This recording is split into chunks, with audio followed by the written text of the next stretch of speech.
All right, Lisa from Gardner, Massachusetts. Why does every show always end with Saturday? Because it does, because it's kind of a tradition, because it was one of those things that, we started when we were playing like, the Arlington Heights Knights of Columbus or the Fireside Ball. And it was kind of like the song that after which everything fell apart, like you broke your guitar or, lost a microphone in the audience. It was so you know, it, it was so the thing. It was so like, what are you going to play after that?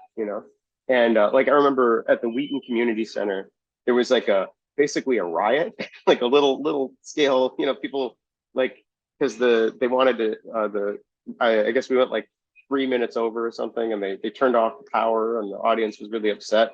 We were in the middle of Saturday, and it was just chaos, and it fell apart. And there's something, and it's like, well, you're not, there's no encore after that. They unplug the power, So uh, I think it kind of starts from there, and then it becomes kind of something. For me, it was also like that's in a lot of ways to me that's our first real song. I think we certainly had songs before then, but that's the first song of ours that really doesn't sound like anybody else. Like I remember when we wrote that song, it was this weird kind of we all looking at each other. We were in Joe's parents' attic. We're kind of looking around like, is this cool? Are we all on the same page as this? Because up to that point, you're kind of trying to sound like fans you look up to or whatever. And that was the first time we were kind of just doing whatever we felt like doing.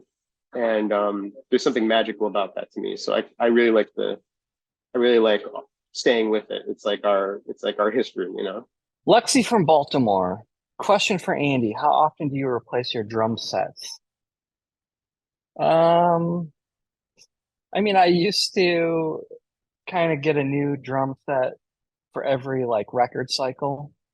Um, Not like every tour, but just when a new record came out or like a big tour uh cycle that was, different from the last bunch of world touring we've done. But lately, since I switched over to DW drums, I've gotten basically one kit that I've used. I have a few different kits that travel around the world, so um, there's always a kit there. But other than that, so there's like three kits around the world.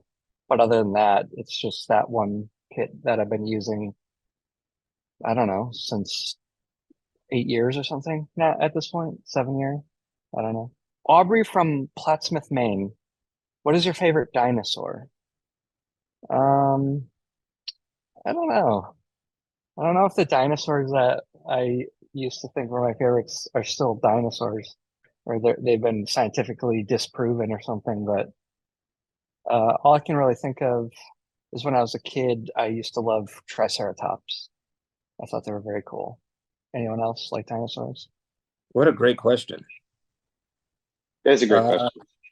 I guess I would just go with Raptors because they're fun and, we were introduced to them in a very cool way, though they're probably much different than that. But they're fun. They're awesome.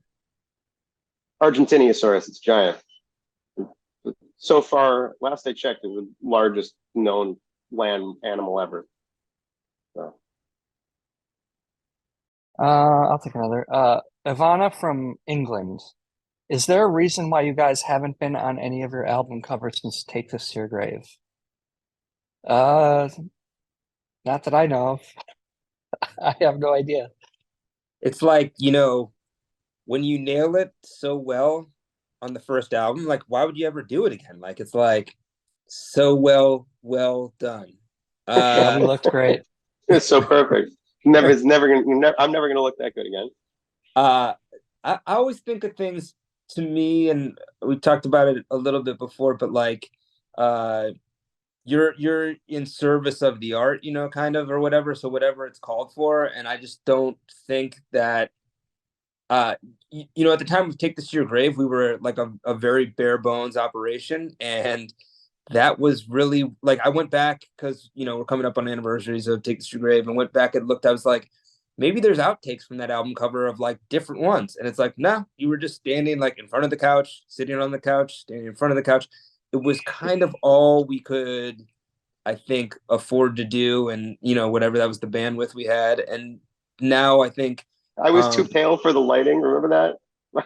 I was too pale and they couldn't light me because we didn't have lights, like that's embarrassing. But that's so there's like the only 4 shots that you can actually use.